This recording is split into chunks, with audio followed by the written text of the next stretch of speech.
Pray. Eternal and everlasting God, our Father, we thank you for this day. We thank you, God, for this preaching moment, and we pray that you will use it for your glory and your honor. That your word go forth, never to come back void, but accomplish the purpose for which it is sent.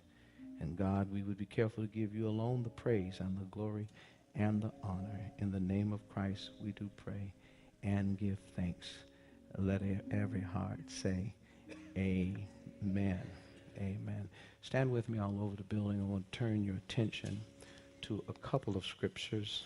The first one we find in the book of John, 1 John, the third chapter and the first verse. 1 John, the third chapter and the first verse.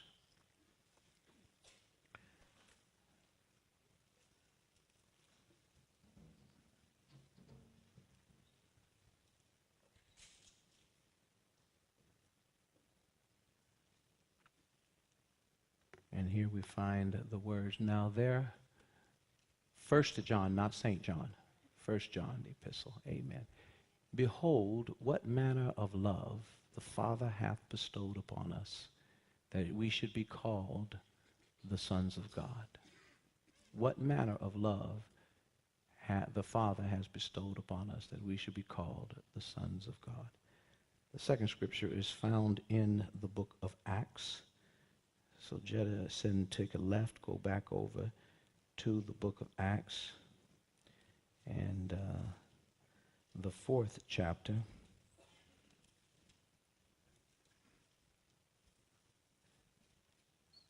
And beginning with the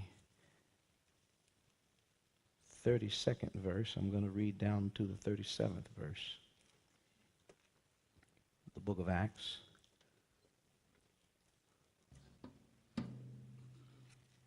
The 32nd verse. All the believers were one in heart and in mind. No one claimed that any of their possessions was their own, but they shared everything they had. With great power, the apostles continued to testify to the resurrection of the Lord Jesus. And God's grace was so powerfully at work in them all, that there were no needy persons among them.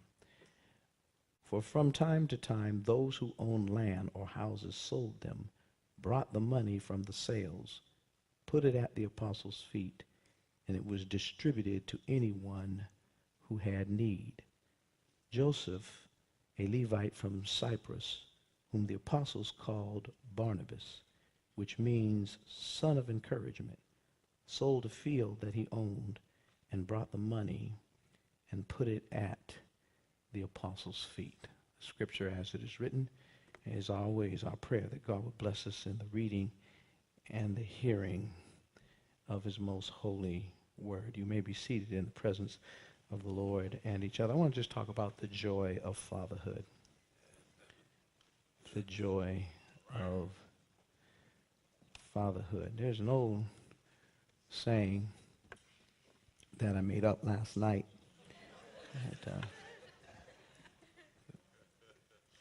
said that true fatherhood is like a rock thrown in a pond that ripples out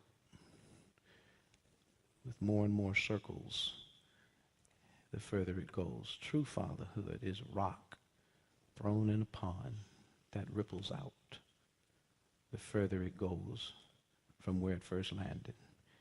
Of course, we know that rock first lands in the immediate family, among one's biological children, with one's wife or the mother, otherwise the mother of their children, and one's own direct individual household. And then it ripples out to the extended family. And we see many examples of that in scriptures, like Abraham, the father of faith, who raised at a point his nephew, Lot, who was the son of his baby brother Haran, who died by unspecified terms according to the events of Acts, or not Acts, but Genesis 11. He died leaving a couple of children, and extended family kicked in, and while Sarah, Abraham's wife, to that point was not able to have children, her first maternal experiences and Abraham's first paternal experiences were in raising a nephew that became more of a son than a nephew. I can relate to that, having had something to do in the raising of a nephew who was only 15 years my junior. And at the same time that my own biological children were born, were infants, I had a teenager who is as endeared to me as my own biological children. In fact, years ago, there was a lady in the church on the evening that Bethlehem Baptist Church got together to send me off to seminary at 23 years of age, 22. And I told you the story how I had not a dime of the $12,000 I needed when I got there, Eugene. But I believe if the Lord called me where there was vision, there'd be provision. So I had enough money for a plane ticket. And I'd heard people all my life talking about the Lord will make a way. They sang it, they preached it, they prayed it. So I decided to take it literally and walk in it. Seemed to me somebody ought to act like they believe it. So I had the plane ticket. My mama thought I was crazy. Went and told the pastor to stop me. He said, no, don't discourage him. And he got on the phone, called everybody. And the next thing you know, I came down to the church. They had a surprise send-off. They passed the hat. The ministries got together.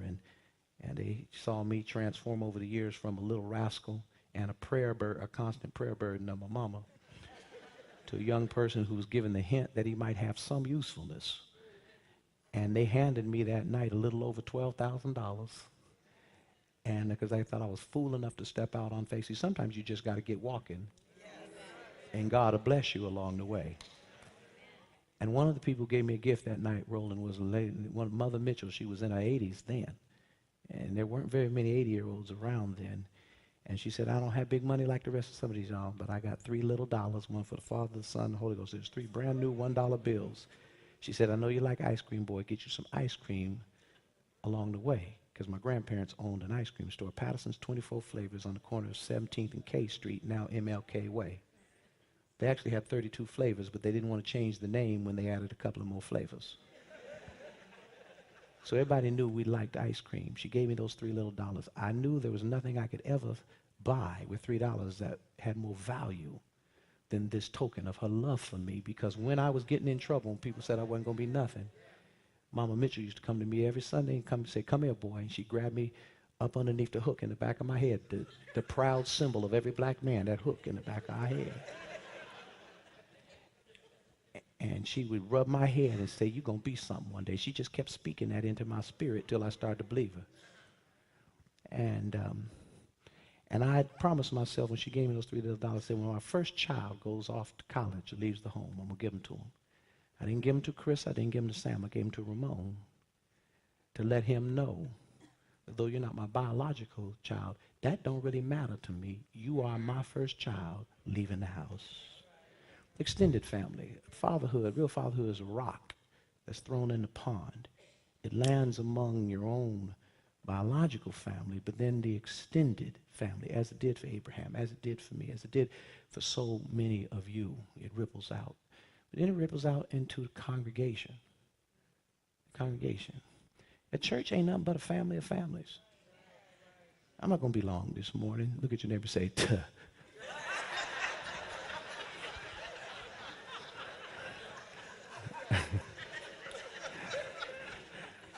I don't know why they're laughing, Roland.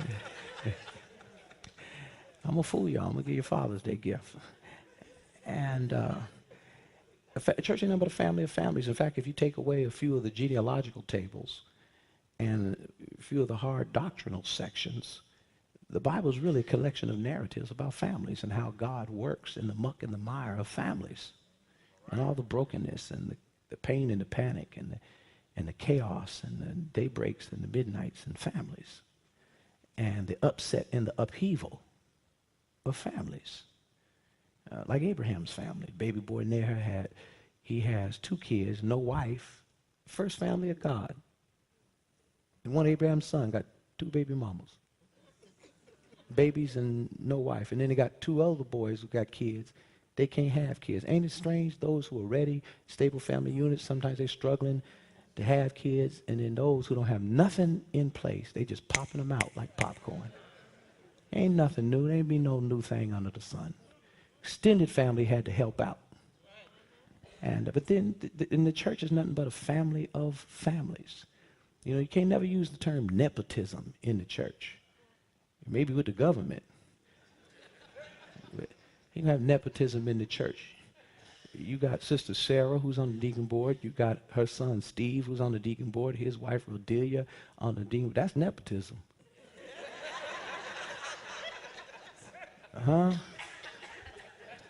Church ain't nothing but a family of family. You got the pastor, you got his uncle on the keyboard, you got his sister in the praise team in the choir, directing the youth the dance ministry, and you got his son helping out and wife work for the church. That's nepotism. All over the church. Church ain't nothing but a family of families. Among Jesus, nepotism. He had Peter and Andrew, James and John. And the church is nothing but a family of families. And so fatherhood, when it's thrown into the pond of life, it lands there among the immediate family. It lands there among the extended family. It lands there among the church, where you don't know who is blood and who's a friend that sticks closer than a brother or closer than a father or closer than a mother.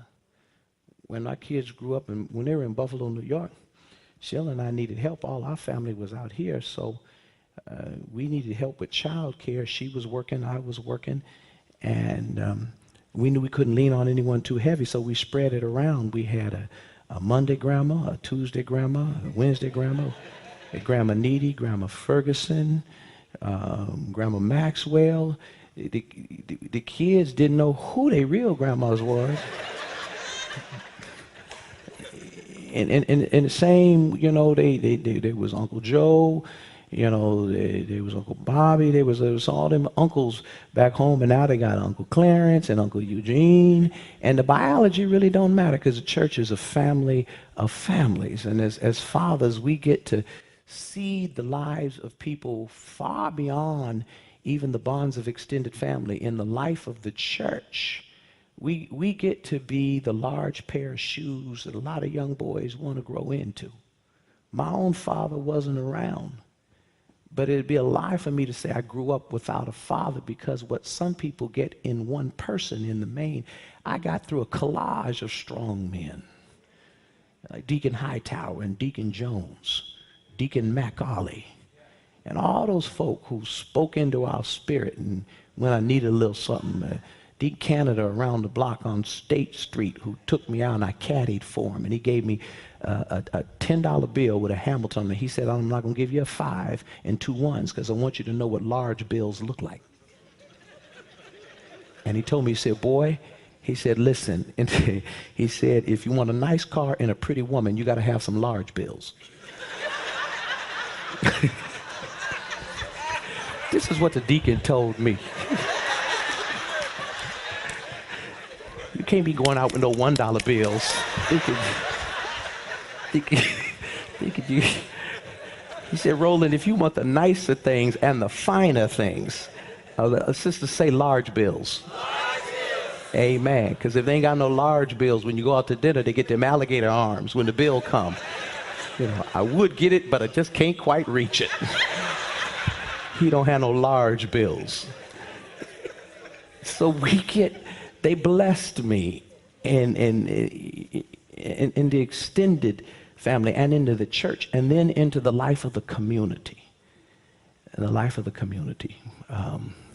Barnabas, the subject of this text here, he was a man in the community. We have no record of Barnabas being married or having kids. Now, that doesn't mean he didn't have any, but in the importance of the biblical writer, he does not mention Mrs. Barnabas or any little Barnabases around.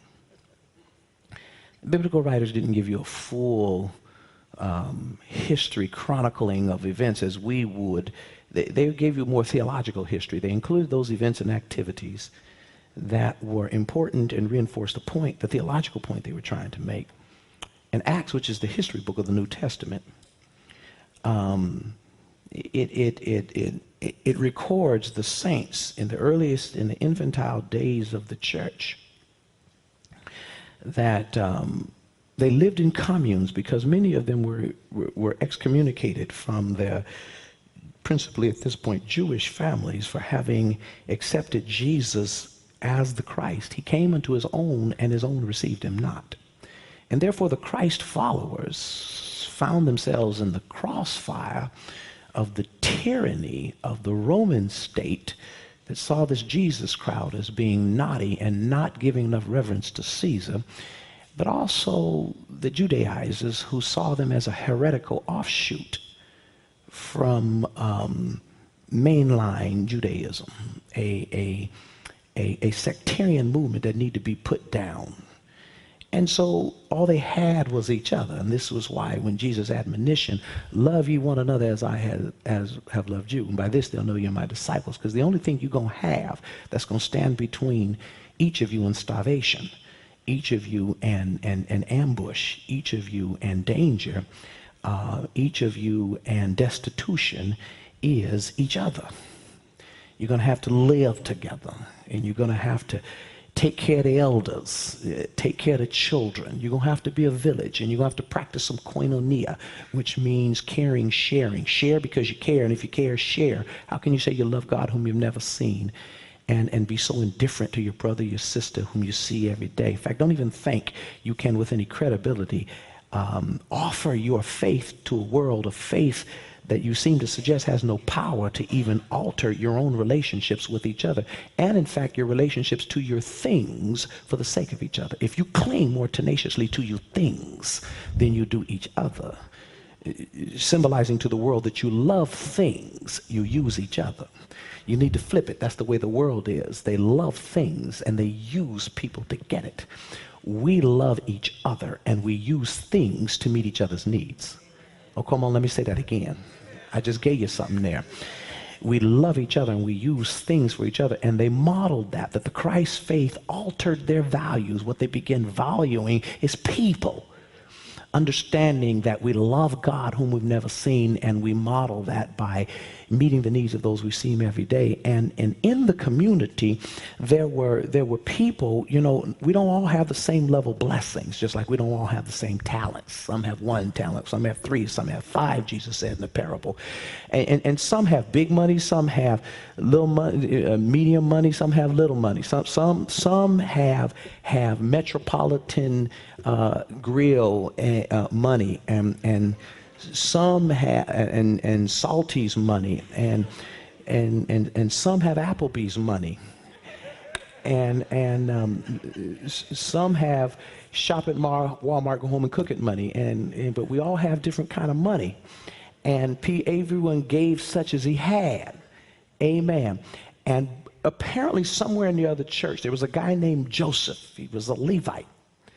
His name was Joseph, but the church tended to give people a new name.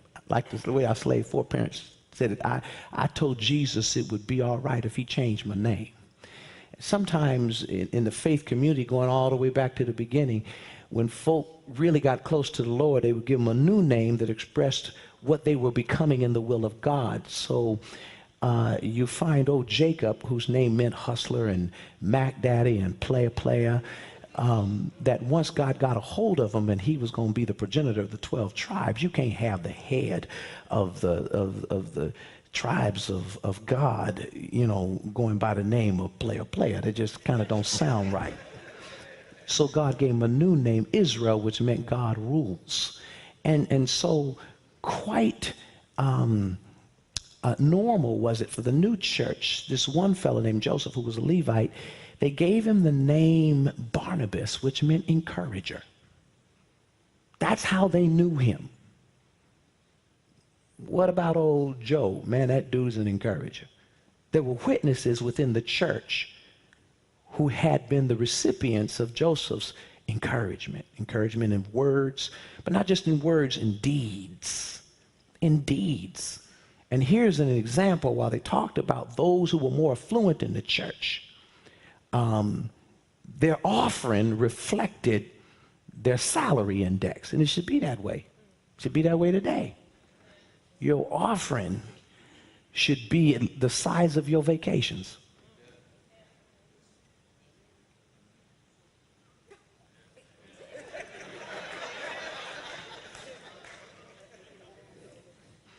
Sometimes y'all come and show me pictures of how you went through the locks of the Panama Canal, and show you surfing and skiing in the Alps. And I go look at the financial records. I say, something ain't right here. It ain't matched. That's a whole nother sermon. But his offering reflected his bliss. He has some land. Even among an oppressed people like the Jews were under the tyranny of first century Roman occupation of Palestine, even among an oppressed people, there's always a blessed class. And he was among a handful of affluent Jews in the first century. He had land ownings.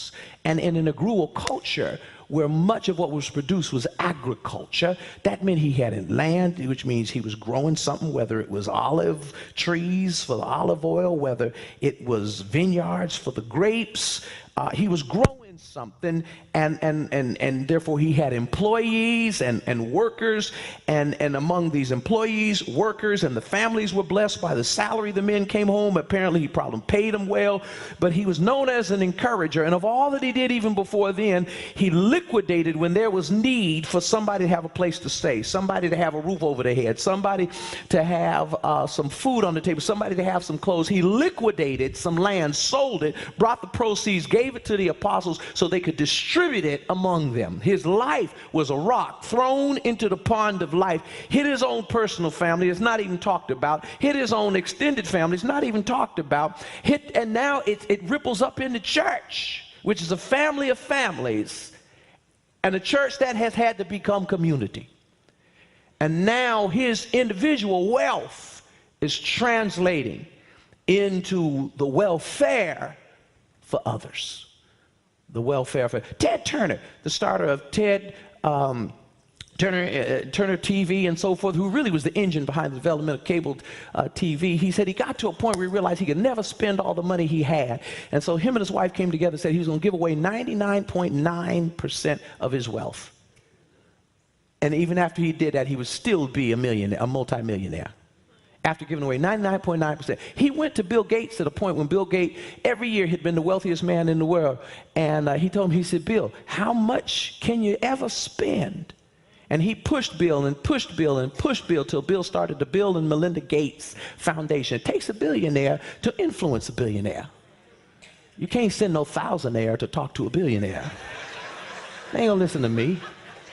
My money ain't long enough. I'm talking to other thousandaires. 100 heirs. Or some of us are just glad to be heirs and joint heirs with Jesus Christ. Amen. And that's when the Bill and Melinda Gates Foundation started. And then Warren Buffett got into it, and he gave his money over to the Gates Foundation. So they dig in wells in foreign countries so the people have water to drink. You realize 2/3 of the children in the world don't have access to a clean glass of water? And they're dying from diseases directly related to simply having access to a clean glass of water. Teaching women how to just keep shoes on the children's feet so they're not walking on barefoot on the roads where livestock are walking with their dung hitting that ground and microcosms coming from that infested ground through their feet and causing infant mortality to be high. Just simple changes in hygiene. Money from billionaires translating into extended life sentences because their lives have been like a rock thrown into a pond and it ripples out. Their extended immediate family, their extended family, the church family, and to the world. Every man's life is like that, to be extended out into the world. And on this Father's Day, I told you I want to keep it simple. I'm not going to be too long. Lead your neighbor say, as we think of our lives like rocks thrown into the pond, every man in family, in extended family, in church community, and into the community at large, there's some expectations that rightfully fall on us. They're like a crown over our head, not on our head, over our head, that every day we get up, we aspire to grow up to. We aspire to grow up to. And that things that men provide. First of all, we provide seed. Seed. Fatherhood begins with seed.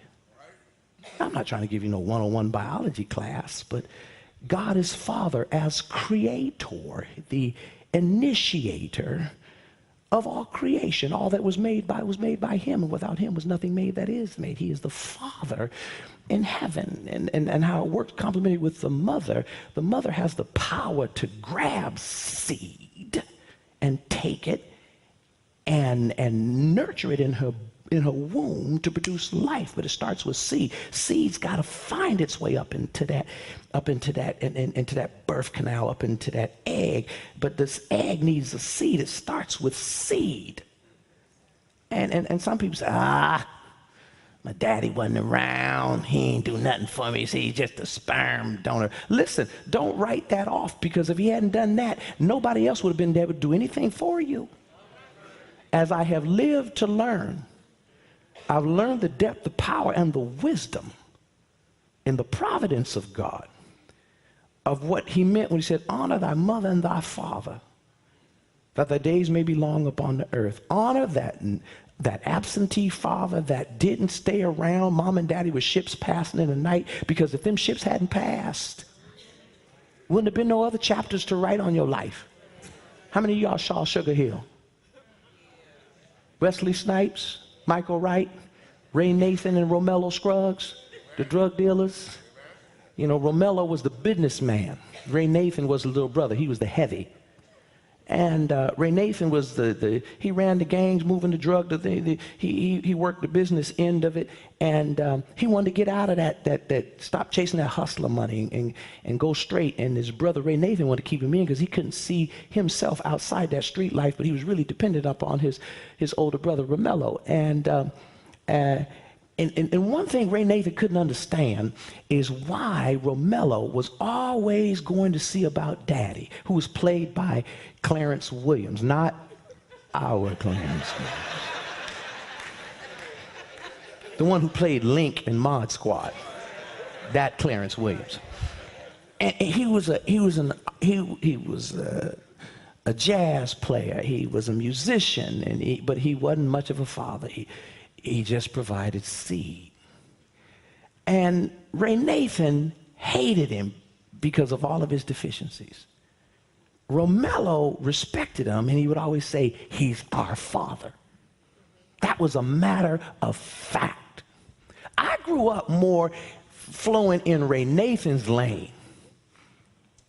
He in jail, I'm sending letters to the prison, I score a touchdown in the game, I look to the sideline, ain't nobody there, mama's there, but ain't nobody there. Other kids, I see them getting a high five from their dad, and I see him walking off the field with the arm around his shoulder, talking about, that's my son, yeah. And I'm walking out, I was glad mama was there, but sure would have been nice. So I grew up in Ray Nathan's lane. Ain't nothing. But as I've lived, I learned, you know what? He provided something very important. Seed. You know, because I'm thinking he wasn't there at my games, but it was his DNA that gave me the physical endowments to play the game. And I've since talked to him. He's intelligent and articulate. He wasn't around when God called me and was pouring into me to develop my craft, but the ability to catch and hold large amounts of information without having to read it off the paper, even after I write it out and look it over 2 or 3 times, and I'm reading it right now while I'm talking to you. That was his DNA. His ability to articulate. Now, a lot of what he's talking is trash, but he can make it sound so good. That's how he got mama. He can make it sound so good. That's how most of you sisters in here got, because he can make it sound so. How many sisters in here got by somebody who can make it sound so good? Say amen under your breath. I see some of you looking startled right now. You just had a flashback. You got because he can make it sound so good. Whole lot of seed got deposited because we made it sound so good. Can I keep it 100 on Father's Day?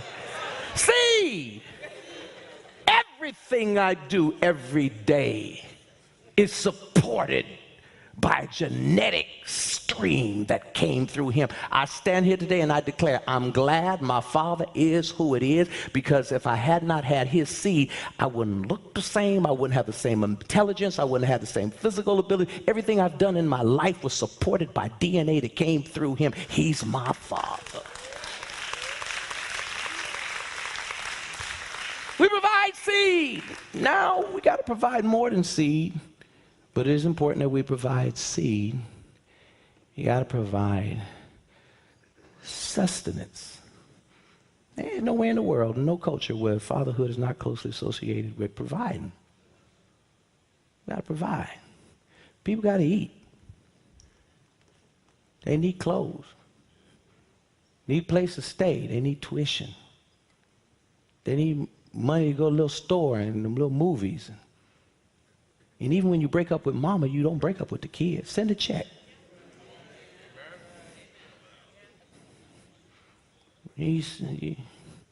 Father's got to take care of things. I remember listening to Reverend Rhodes, who was a pastor of my home church, Bethlehem Baptist Church in Tacoma, for almost 30 years. Was it, Marla?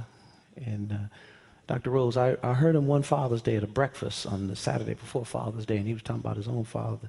He's talking about how his father hated his job. He had to work for people who didn't like black folks. It was a physically demanding job that beat him down. He didn't have a chance to get the kind of education that he provided for his son. And he said every day when he left work, he quit his job. The only thing was the next morning he went back to it.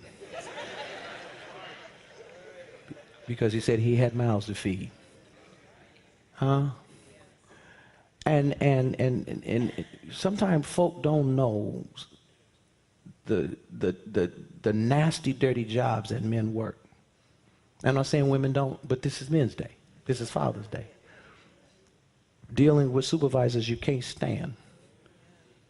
Co-workers you wish you could tell them gone with the wind. Doing a job that's breaking you down because you want the next generation to have a little bit more than what you had. It's grunt work. You don't see it, but that don't mean it ain't being done, because you're trying to provide for them so that they have a little bit better, have they not only what they need, but some of their wants as well. Fathers provide. You know, sometimes they get into talking about, well, you know, he don't say too much, he don't do this, and he, you know, some of y'all need to back up off this, what he don't do. You sitting up there texting your friend on the phone he paid for, talking about what he don't do. And in between characters, you getting another forkful of food he paid for, talking about what he don't do. And you got the TV on that he paid for, that's being powered by the electric bill he's paying, laying on the bed he bought, in the house the deed's got his name on it, talking about what he don't do. You better pray what he don't do is put you out.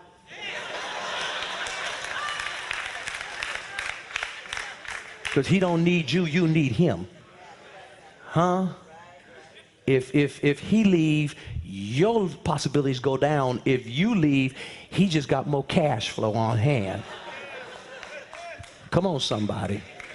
We provide best way we can. Sometimes money, everybody's money ain't the same. But as long as he there working, as long as you live in the life you've been given, I just want to let you know, brothers, you're doing all right. We provide sustenance.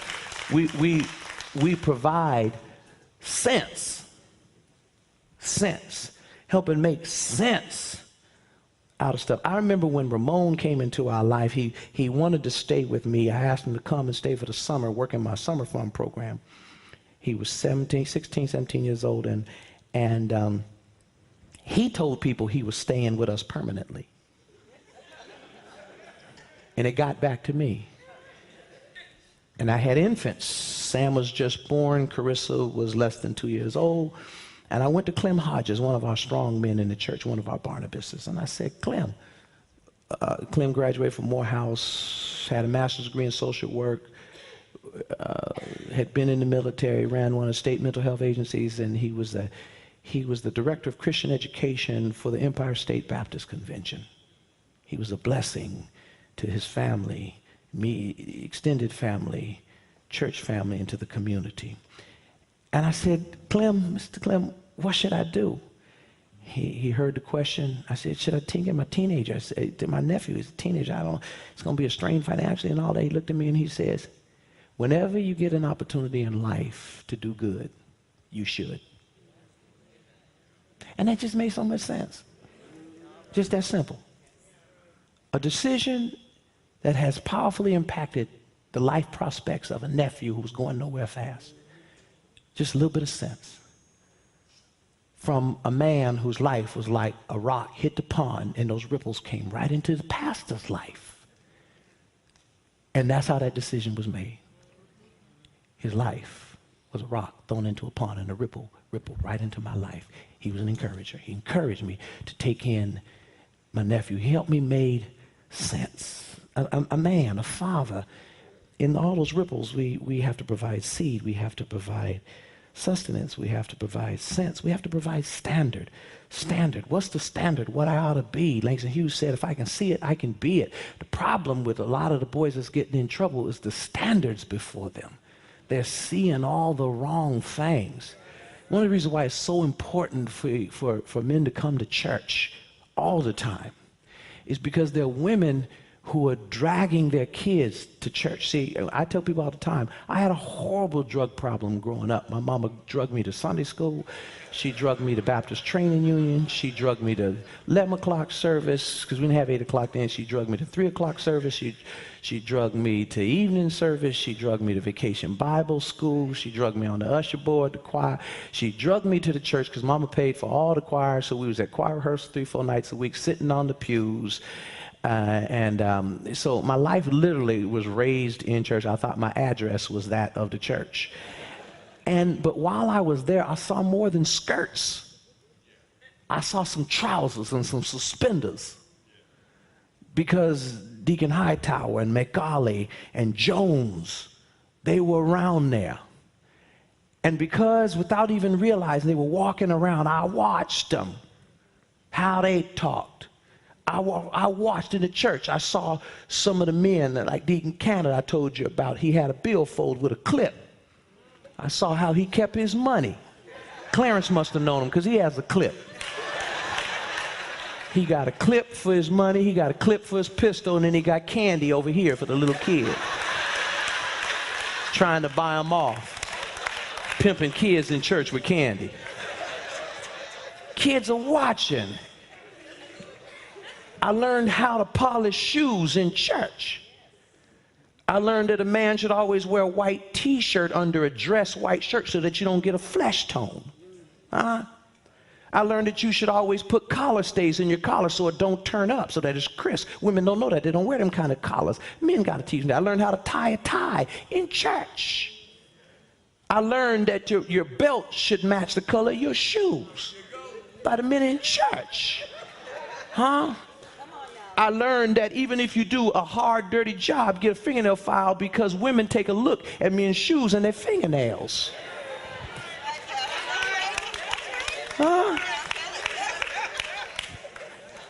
I learned how to talk to a woman by men in the church because they gave me more than just a testimony about Jesus. They said, if you're serious about a girl, don't tell her what you want from her. Tell you how you feel about her. And if she gets convinced that you really say what you feel about her, in due time, you'll get what you want from her. That's what I learned in church. I don't know if he should have told me that, but he told me that. In church, the standard. The standard. What's the standard? How should you walk? You try to learn from them. Take your hat off when you come inside out of respect. I know we're in a cap inside culture. I still take mine off because I learned best what I learned first, out of respect. I learned to always sit facing the door so you can see what's coming in the door. I learned always know where the exits are. And as I got older, I learned always know where the bathrooms are. I learned that from the men in church. What's the standard? These young boys around here, no father in their home, but they got you, Roland. They got you, Frank. They got you, Eugene. They got you, Chuck. They're watching you. They're looking at your shoes. They're looking at your ensemble, how you put it together, how you start your prayer, how you phrase your words. They taught me how to talk to the Lord. Give the Lord his props when you pray. Because in some churches they say, hey, big guy, really? No, in our church they say, Heavenly Father, the great I am, the bright morning star, the lily of the valley, you who've been my company keeper and my burden bearer, my rock in a weary land. You've been my doctor in a sick room, my lawyer in a courtroom, my bridge over troubled waters. They gave God their props. They gave him salutations before they sent up petitions, because before they asked God for what they needed, they wanted God to know that they knew God was God. Come on, somebody. The standard. They asked Michael Jordan, why do you wear suits all the time when you're just going from the locker room to getting on the team bus? He said, because in them 15 seconds, I may change a young child's standard for life for themselves, what they want to say. I'm not going to walk out there looking like Allen Iverson with a jersey and a hat backwards and shoestrings untied. They know how to dress down, but I want them to show how to dress up and look like a gentleman. So he wore suits so that some child that saw them for 15 seconds would have an image in their head for the rest of their minds. If I can see it, I can be it. One becomes what one beholds. You understand? That's why you got to come to church every week, just so that some little child can see you. To see you sit down in church, see you pay attention, see you respond, see you praise God, see you paying your tithes and offering. The standard. We provide seed, and we provide sustenance, and we provide sense, and we provide standard, and we provide superpowers. Superpowers. Superpowers. Who do you call on in a time of trouble? In Gotham City, they shine the bat signal, and they call on the Batman. Some used to say there's no need to fear, underdog is here. Some call on the man of steel. He was faster than a speeding bullet, more powerful than a locomotive, able to leap tall buildings in a single bound. Look up in the sky. It's a bird. It's a plane. No, it's my daddy. Superpowers. Superpowers is the person who swoops in when there's trouble. Let me tell you something. Every woman in here and every child in here needs a man, whether it's their biological daddy, uncle, somebody they can call when there's some trouble, because last I checked, you don't get through life without no trouble. Everybody needs a Superman in their life. Somebody who can pick up the phone and know who to call. Somebody who got a little extra cash flow to get you out of a jam. When you're having trouble with the law, somebody who can intercede for you. Make sure you get one of them deals other folk been getting, so that you don't need another statistic. Everybody need a Superman. Carissa was having problems one of the years, in one of her early years at Howard University. She had an advisor who shouldn't have been advising nobody. There's a lot of people in the education system don't need to be in the education system. And instead of helping her create a pathway to graduation, he was an obstruction. I happened to be in Washington, D.C. doing a revival at East Friendship. And she told me about the troubles she was having. I said, well, let's go on up to the school. And sure enough, because, you know, sometimes you wonder with the kids, are they making excuses for they ain't doing what they're supposed to do? We got there, and she had an appointment with her advisor. She was 45 minutes late, and we said, oh, is he always late like this? Mm-hmm. He don't respect the time. I said, okay. And when we got in there, she walked in the room. She said good morning, and he said good morning while he continued to play on his computer. Didn't even look at her. That sends a signal. They're supposed to be there for the benefit of the student, and yet he's sending a message that you don't matter. You know, black folks, if we want white folks and others to treat us like Black Lives Matter, we need to act with each other like Black Lives Matter. He needed a course on Black Lives Matter, and black women matter. And he just kept doing what he was doing, and then so I walked over to him, and I reached my hand in front of his computer and off that keyboard, and I grabbed his hand. I pulled him around. I pulled him around, and I put enough force into that handshake to know I'll slap him back to the Mississippi he came from. In the name of Jesus, I'll do a night in jail over you, because my daughter matters. He turned and said, oh, excuse me, sir, I didn't see you. I said, no, because you didn't look up. My daughter needs your help. Oh. And then while he was doing that, I went outside and said, who's his supervisor? I found out who his supervisor was. I told Chris, come on. We walked out, went up to his supervisor. I told his supervisor what was going on. And then when I got done talking with his supervisor, Chris had no more problems. Huh? Because Superman showed up.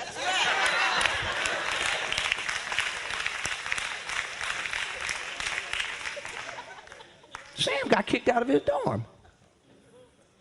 Superman, along with Superwoman, his mama, got on the plane, went down to Morehouse. We went from office to office. And next thing you know, he back in his apartment. Because Superman and Wonder Woman showed up. Everybody needs somebody. Huh? I've been to the courthouse with folk that are not my biological children and had to call some other folk who could fly in like Superman. Keep folk out of jail. Get folk some health care. Get folk a job. Why? Because somebody did it for me. When I was licensed to preach, and they noticed after 3 weeks I was wearing the same clothes in the pulpit each week, 21 years of age. Everybody out of the job because of when Reagan came in and canceled the CETA program. Put everybody, all the adult people in my family out of work. And I'm a student on financial aid and a half football scholarship. Embarrassed to sit up in the pulpit wearing the same clothes every week because I had one set of Sunday clothes. Tell these kids they don't understand where we came from. Huh? And Deacon McAuley and Deacon Jones, who were both veterans, took me out to Fort Lewis, out to the commissary, and bought me a couple of blazers, 2 suits, some shoes, and some white shirts so I could change my clothes so I could sit in the pulpit with dignity. That was Supermen. It showed up. So that a young preacher can have some dignity, the simple dignity of having to change your clothes since I got to be up front and folk looking at me. And with some matching socks and belts. Showed up. Because they understood that fatherhood, there was like a rock, a life thrown in a pond that rippled out in your biological family, yes, but your extended family, yes, but it don't stop there, the church family, yes, out in the community. It kept washing up. Every man in here, even if you ain't a biological father, it still don't mean you ain't called to be a father, because your life is supposed to be a ripple. It washes up into the lives of your extended family, the church family, and the community. You know, when I was growing up, they used to say, they sing that song on Mother's Day. M is for the many things she gave me. O means only that she's growing old. T is for the tears she shed to save me. H is for her heart as pure as gold. I is for her eyes, a starlight shining. Right means right and right shall always be. Put them all together, they spell mother, the word that means the world to me. Well, I got my song. F is for the faith we try to teach you. A is for always, which is how long we'll be your dad. T is for the toughness and tenderness it takes to raise you. H is for our hearts, which you make glad. E is for our ears and eyes, which are always covering you. R is for reliable, which is what we aspire to be. Put them all together, they spell father, the most important thing a man can ever be.